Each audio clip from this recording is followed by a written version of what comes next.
Hello, and welcome to the Producers Guild conversation with the creative team behind Pieces of a Woman. We'd like to thank our friends at Netflix for making this event possible. It is my pleasure to introduce our moderator today, Paula Wagner. Paula recently produced the acclaimed movie Marshall, starring Chadwick Boseman.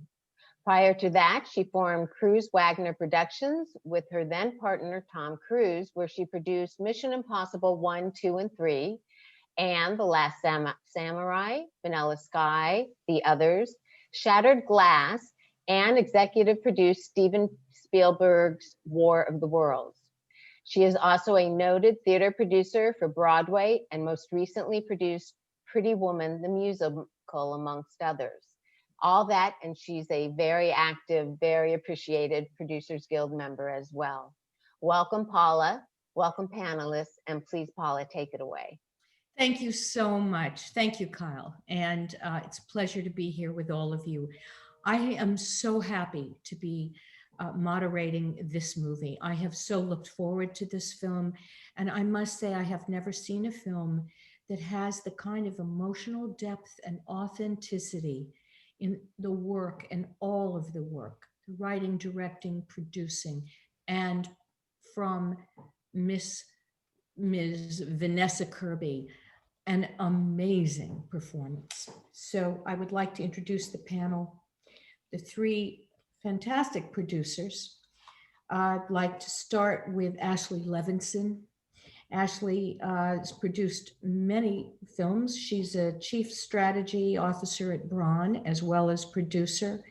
And she, along with Sam Levinson and Kevin, have produced Euphoria, executive produced Euphoria, and many other films. But this, of course, is the film most recently and one that is so extraordinary to discuss. I'd like to introduce Kevin Turen. Kevin, most recently, prior to this film, produced a A24 film presentation of Waves, which was chosen by the National Board of Review as one of the top 10 films. He's also an executive producer of Euphoria. Also, Mr. Aaron Ryder, who has produced many great films that we have watched and seen: The Arrival, Greyhound, Memento, too many to discuss. And most important to the film in her amazing performance is Vanessa Kirby. You have so many credits. We would take up the whole time to announce them, but she started in the theater with some amazing performances, working in every conceivable theater in London, and doing performances ranging from Streetcar to Uncle Vanya to too many to remember here and state. You would know her from The Crown. You would know her from Mission Impossible, dear to my heart.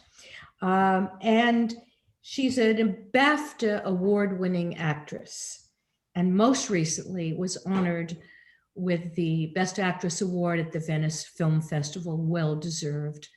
So Vanessa Kirby, let's begin. I'm going to ask Ashley, what is your process for finding a film, and what attracted you to this material? Tell us a bit about the origin story for you. Well, first, thanks so much for hosting this. We're truly honored. I read and watch as much as I possibly can. So I think this particular film, Kevin had introduced me to White God, which Kata and Kornél had made a few years back. And I was blown away by how cinematic and emotional it was. And I'd become huge fans of theirs. I'd watched their other work. And so when Kata shared the script to Pieces of a Woman, it moved me because there's so few women that can talk about this experience of loss. And as we learn more that 1 in 4 pregnancies end in loss, it felt like an important conversation to have as a woman, but also its effect on family and your relationship to your family and the expectations put on you. as a woman and how you feel about yourself. And I think what struck me about this piece was the idea of someone overcoming a tragedy and the redemptive nature of how one feels about themselves. And it just, I just couldn't get it out of my mind. It stuck with me and it felt like a really important story to tell. And how did you and Kevin come to this project together? I know you've worked together on other projects, but what was it, Kevin? I'll ask Kevin this actually. What was it that grabbed you about this? What was it that moved you, and how did you and Ashley decide together that you were going to do this? Well, Kornél and I had spent about 2 years with a couple false starts on a movie that was just a really arduous process. And it was, and I just, you know, from that I could tell like kind of what a humanist, what a wonderful person he was, and just how, you know, just, you know, how like, you know, even the film we were working on now, it's just like, I could tell like that wasn't the one. And he sent me this, and I could tell right away, and shared it with Ashley, just like there was something about how personal it was to him, but there was also something that really resonated. Is that, you know, I'm a person who kind of had some unthinkable things happen in my life, and I consider myself like a very kind of happy person today. And I think what it said to me that really registered was that like you could go through something really traumatic and get out the other side and have a great life. And I was like, Jesus, like that is something that like we should put into the world. And we all collectively felt that way. So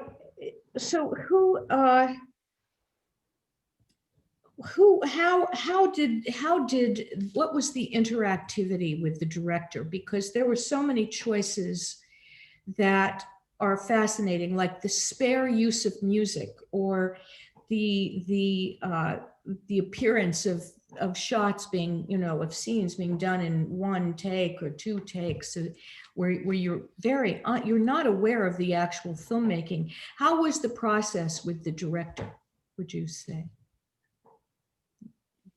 I mean, I think, yeah, Kornél's a really intentional filmmaker. Vanessa, Kevin, yeah, I think Kornél's a really intentional filmmaker, and I think he almost thinks musically.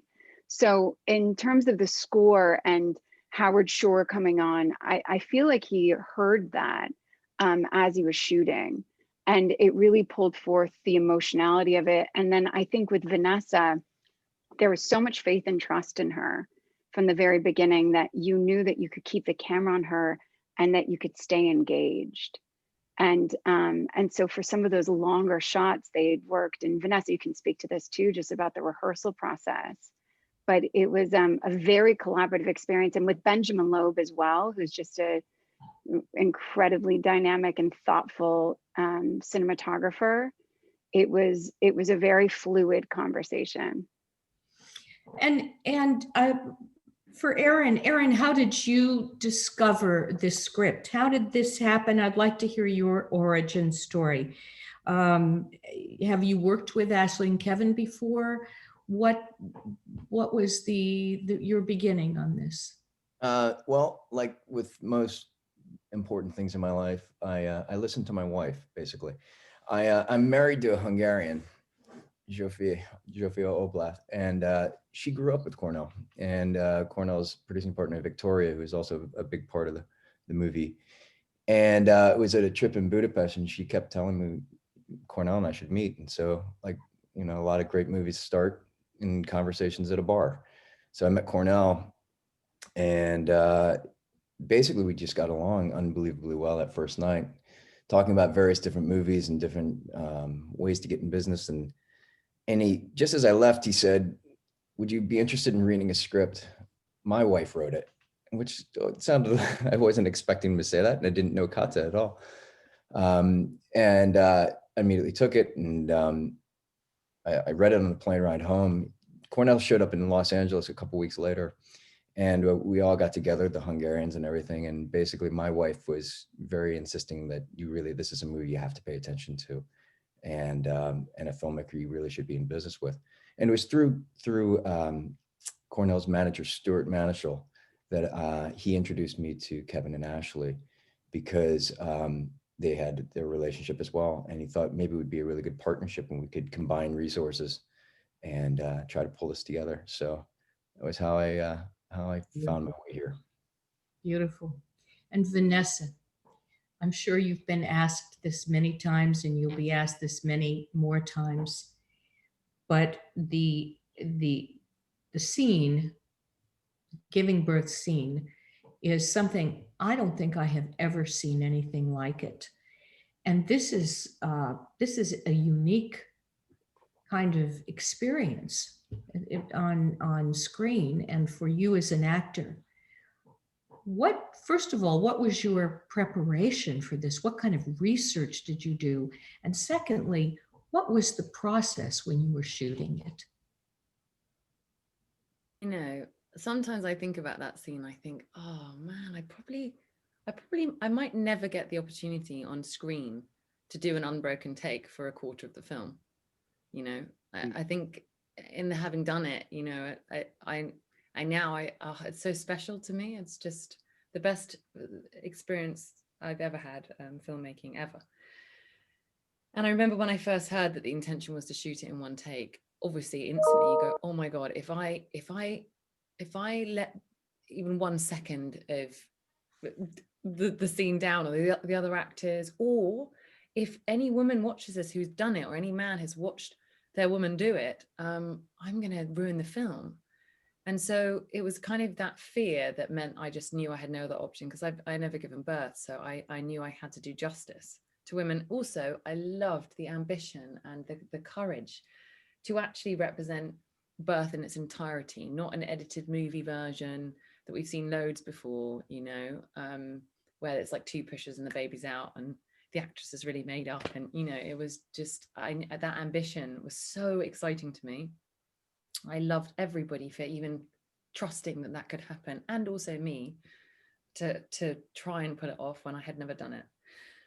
So I started watching a ton of documentaries first, and you know what struck me is every documentary was kind of like really sanitized. It was really edited so that the viewer didn't feel uncomfortable. You know, there was a few kind of like uncomfortable moments, but most of the time you barely saw the whole birth. So after watching as many as I could, I was none the wiser. I was no more equipped to be able to act it. And at that point, I got really scared. So then I wrote to a ton of obstetricians, some in America and some in London, and one amazing one called Claire, she was called Claire Mellon, at a hospital in North London, allowed me to come and be on a labour ward. And so I spent many days like crawling around the birthing room with the midwives as they as they showed me the different positions, and this like top obstetrician was like on the floor groaning, trying to show me. And I was like, are you sure? I was like, is that the right angle? I was like, oh my God, women like squat. That's amazing. You know, I was just like learning this whole, it was just beautiful. It was a beautiful experience for me.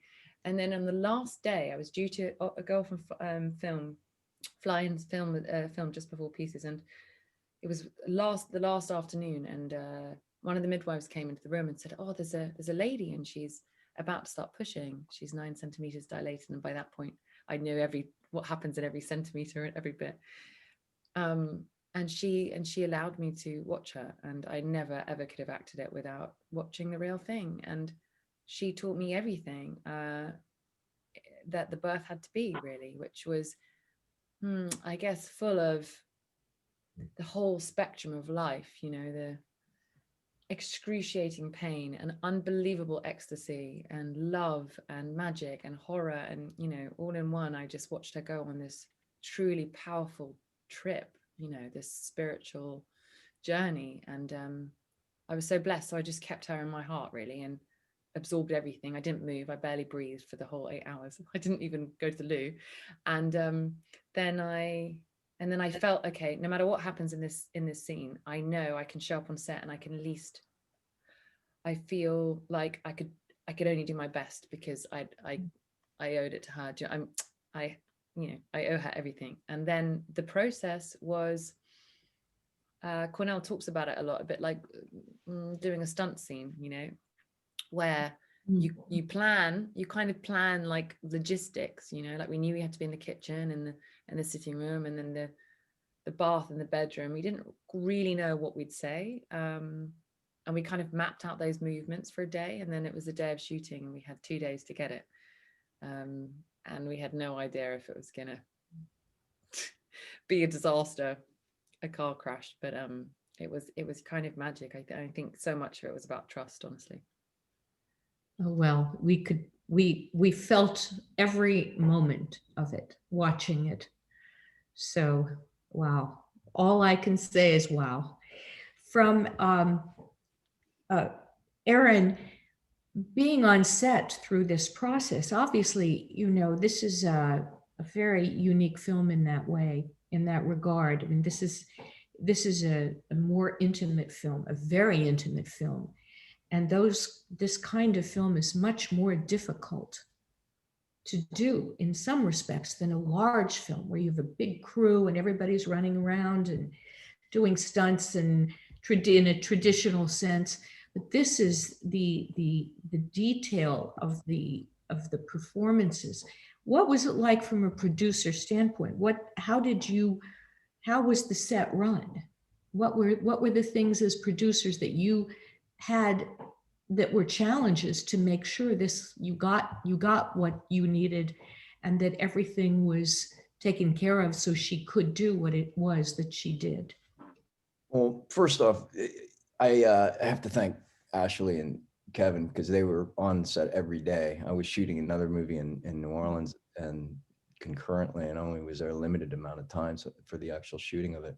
But, you know, look, a lot of this starts from the top with your director. We have a plan and an understanding of exactly what he wants. And I think that everyone here can agree that he does. You kind of put your production plan to that and try to fortify him with all of that support to get all of that. The other thing I'd say is we shot the movie in Montreal, and it was a crew that I'd worked with before and a line producer I'd worked with before who were just unbelievably supportive to him as well. And the amount of moving that they all did and moving from place to place to get the amount of work and material they had to do in a very short period of time. It's really a testament to how hard everybody worked on this and how well they were led. I think, Kevin, you were here every day. You could really probably speak to that more. Mm-hmm. Kevin, yeah, we knew. Oh, sorry.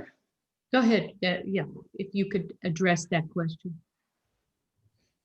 Well, we knew that this was an incredibly intimate film, and we knew that so much of what this film needed was like quiet. I mean, Vanessa's character is a character that, like, you know, and why we love Vanessa and chose Vanessa, she's got that kind of Catherine Deneuve, Jenna Rollins kind of where like the film needed to be observant. We needed to kind of feel everything, and we need somebody who could like say everything without saying a lot. And in order to do so, in terms of the actor's process, basically the one rule on set was like no cell phones, as quiet as possible. Just let, you know, just kind of be invisible and let the actors do the thing. We almost felt like, you know, the goal for everybody is we put in everybody's mind, like, let's pretend like, you know, like these people are having private conversations and we shouldn't be hearing it. And that was something that we set throughout the whole set. And I think it gave the actors the space to kind of like Kornél and them to work with each other and find those kind of quiet, intimate moments, which kind of define what the film is. So really, it was like keeping as much of a level head as possible. And if there's ever any chaos going on that happens in all the films, just protecting everybody from it. So when they're on set, it's a place of calm. Ashley, for you, what do you look for when you decide on films? What is the thing that attracts you in general to saying, I'm going to produce this movie? I think a heart first, you know, that you can feel it, that you feel like it's going to be transcendent. And then I love people that love a challenge and want to push boundaries. And even in the way that Kornél thought about getting into it, it was going to be shot on a gimbal.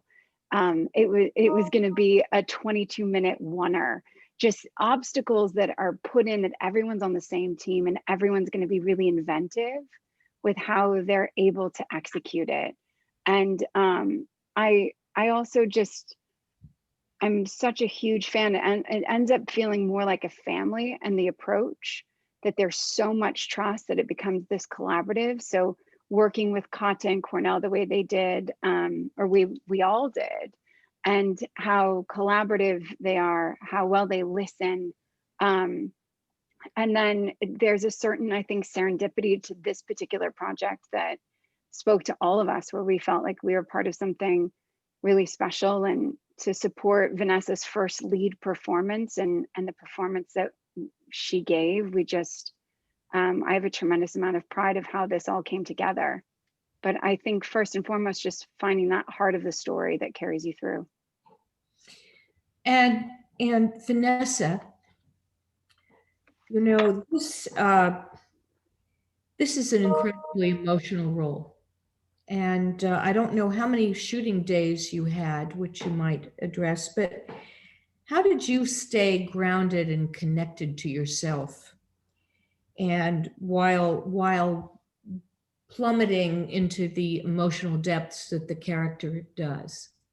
I mean, how you're an actor, and obviously you're an experienced actor, but this role in particular, with where you had to go and then where you had to finish, how did you stay grounded? What kept you, what kept your center through this process? How many days? I can't remember because they all blurred. It could have been 100, it could have been 10. How many days? 32. 32. 32. Wow. Yeah. Wow. I thought about it a lot afterwards, actually, because I knew my one job after the birth was to like try and inhabit and do as much justice as possible to the women that I'd spent so much time with, who had lost babies at all different stages, and try and kind of capture their universal experience of what that depth of grief feels like. So I knew I had to spend my days pretty much trying to even remotely get close to what they described. But I really think what helped me is doing so much theatre. We did weeks and weeks of Streetcar Named Desire, as you said, and 8 shows a week, and that is such a harrowing play. It is like described as like a cry of pain, and the movie is a little bit like that as well. But having to do an afternoon show on a Saturday and then have an hour in between and have to reset, go right back to the beginning as if nothing had happened and you hadn't committed your sister to an asylum, and you had to just like shake it all off. And it was the same for the birth when we did 4 takes the first day. It was a really dark place at the end, and it took me quite a long time to come out of it. But then we had to reset the set, and the props guys would come in, and the prosthetics team would fix my prosthetics. And one tool we used was like blasting like really happy music right through the apartment, and everyone was just and also the other thing is, and Ellen talks a lot about this, when you as an actor, when you trust something, when you touch something true, there is no better feeling. Even if it's really painful, it's a way worse feeling leaving set when you feel like you haven't been true and you didn't really get there, and actually it was all a bit nothing and a bit phony, So it felt like a real privilege, to be honest, to try and understand that level of pain for people that have really been through it, and more than we could ever imagined, and never been able to speak about it because it's still such a taboo, I guess. Did you rehearse? What was your rehearsal process like with this sequence? Or did you just do it? With the birth? Yeah. Did you rehearse it? How did that go? We didn't really, to be honest.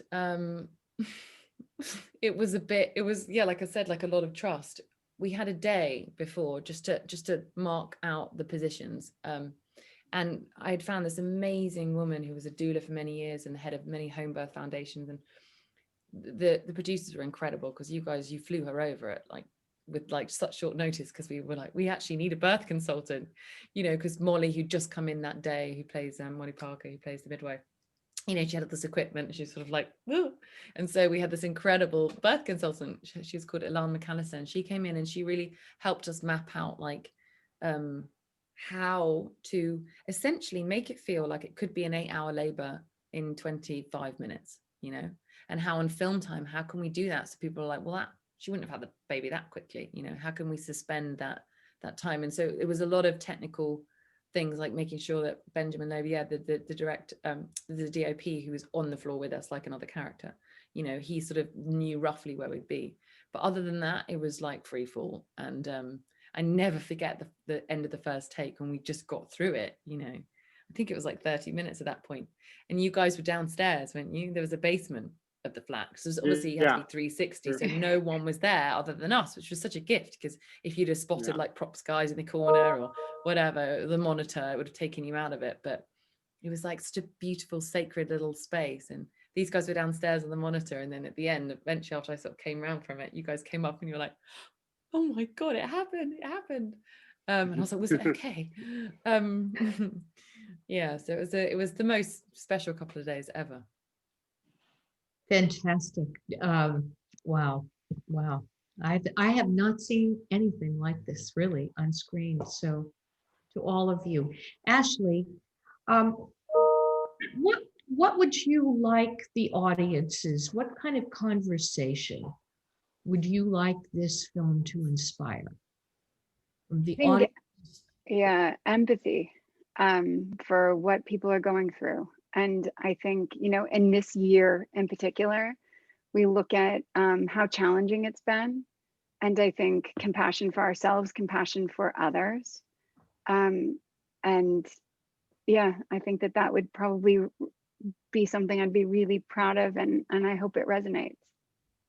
And Kevin, what was it like working with Kornél? He seems like an amazing director and very unique in some of his techniques. Can you elaborate on some things that particularly interested you, or the challenges, or process? In terms of process, you know, by the time we made the film, we had become so close. And we really had no filters with each other. So it was, you know, like we'd become old friends almost. So it felt like it was really great that like you could just talk to him in between takes. You could give him your thoughts. He was always open. He was always curious. And also Kata as well, because this was, you know, such a personal story to them that like, you know, like there was no stubbornness in terms of ideas. There was no, you know, he was a filmmaker with a vision and he kind of knew the film he wanted to make, but he didn't have any ego or pride in terms of like just trying to hold on to like, you know, ideas. It was kind of like, let the best idea win. Let's try it this way. Let's try it that way. How do the actors feel? He just had this incredible openness that, you know, that, and he was just, you know, for him, it was such an important story that he was just so appreciative every step of the way. So we kind of like, it made like as difficult as a film would be. And there was a lot of, you know, obstacles. Shooting in the winter in Montreal for one is an obstacle.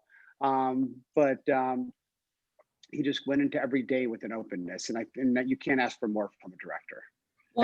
I'd go on to say one thing though too. Just Kornél is a force of nature. I mean, that man is one of the most driven people I've ever met in my life, and I think truly it was that passion that he had and this unrelenting push of pushing this thing forward at every step. You know, as we were putting it together, as he was trying to get it together, and being here shooting in the winter, all of that. He is relentless, and I think, to be honest with you, he made us better producers as well, because he just pushed for more and more, and it just shouldn't go without saying.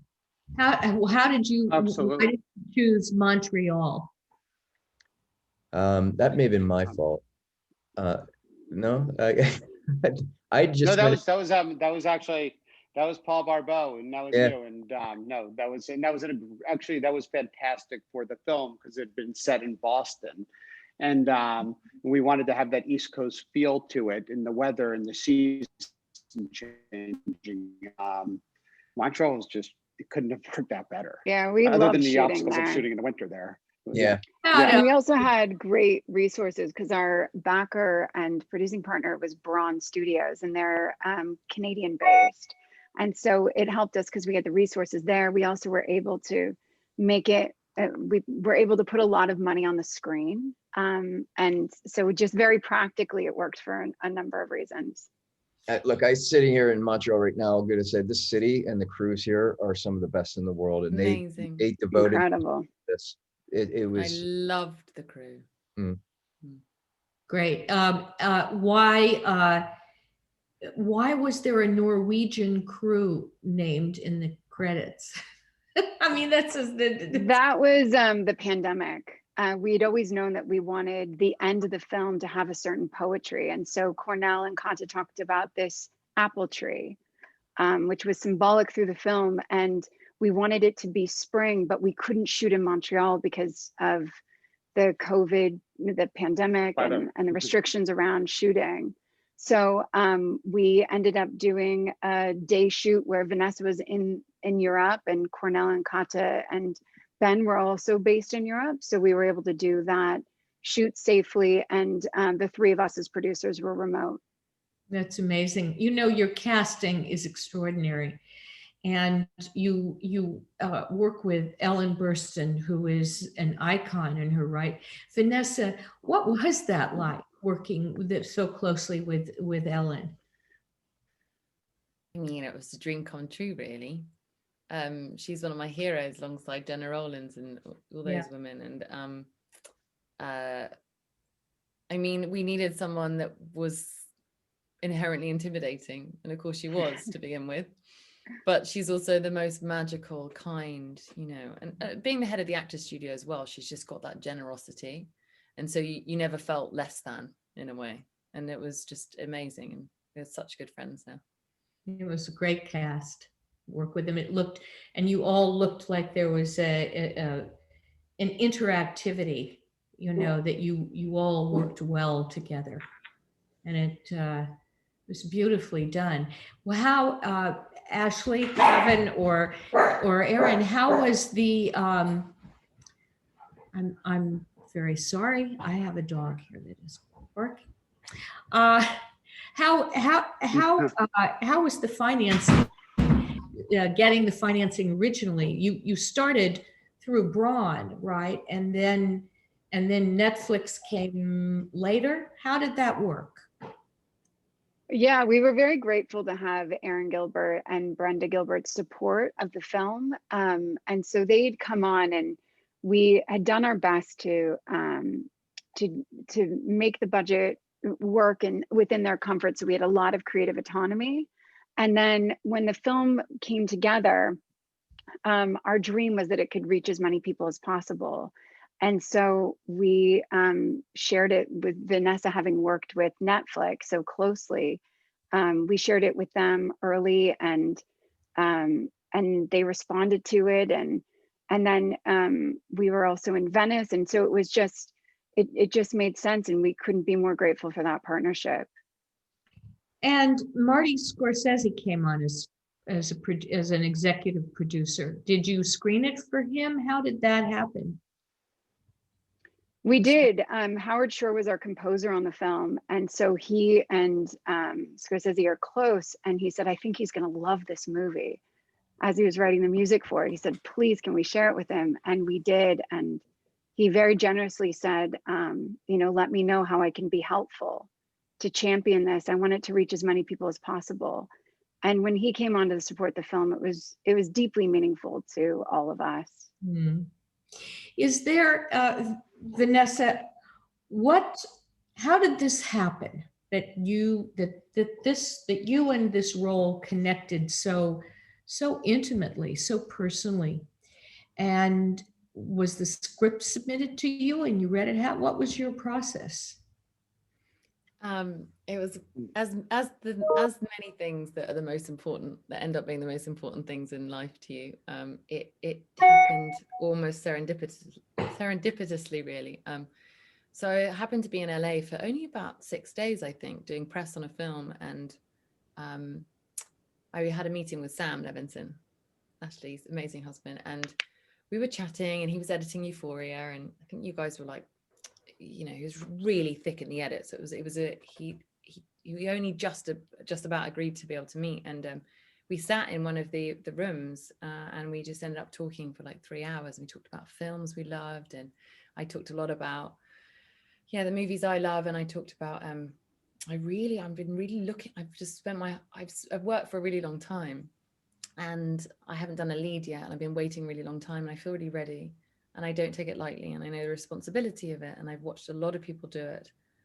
in many different forms and different genres and all sorts, really. So, and I said, I'm really craving something really demanding, something like A Woman Under the Influence, that just allows you to go somewhere really, really deep and requires a lot. And we talked anyway, and I left the meeting, and then I went straight to another meeting, which happened to be with Ashley. And I was like, of course, oh my God, this is so weird. It was just completely random, that because it was also with Aaron Gilbert. And we sat and we chatted, and I said the same thing. And then, I mean, you can tell it, Ashley, from your point of view, because you then sent me the script. Yeah, you had said to me, I'm looking for something like A Woman Under the Influence. And I looked at you and I think my eyes went big, because we were just in the midst of trying to, and we'd been talking to Kornél and Kata about who was going to be the lead. And so I text Sam under the table at the meeting and I said, Vanessa's Martha. And he wrote back, I've been thinking the same thing for hours. And so we sent Vanessa the script. She read it that night. And 2 days later, she was sitting across from Kornél and Kata in Budapest. Yeah, I read the script. I read it in like an hour, and I just knew inside out, top to bottom. I was like, I know I have to do this. And I think I met you, Kevin, the next morning, didn't I, in your office? I was like, I just want you to know, Kevin, I love this so much, and it means everything to me. And I just want to sit in front of you. Acting out scenes. Yeah, I did. I was like, the peas. No. Yeah, I was like, I know what to do with the peas. I know what they mean. I was like, trust me, just trust me. And also, I knew it was a big thing. Honestly, when I read it, not only was I so struck that there was a birth in it, it was dealing with something that's so rarely been dealt with on screen.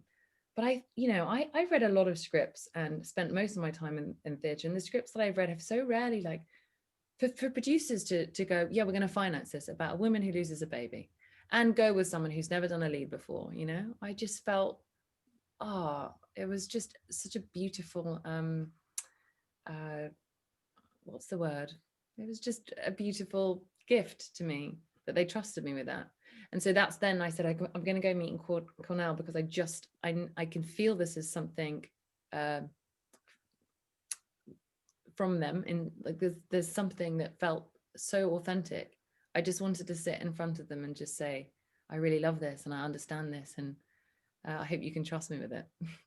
Well, luckily it's they a did. really, really extraordinary performance that people must see. It's a must-see movie and performance.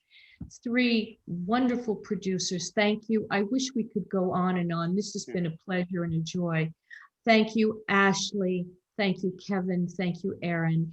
And thank you, Vanessa. I wish you great, great success with this beautiful film, Pieces of a Woman. Thank you. Thank you so much, Thank you, Paula. Paula. We really appreciate Thank you so much. this. We appreciate it. Yeah, thank you.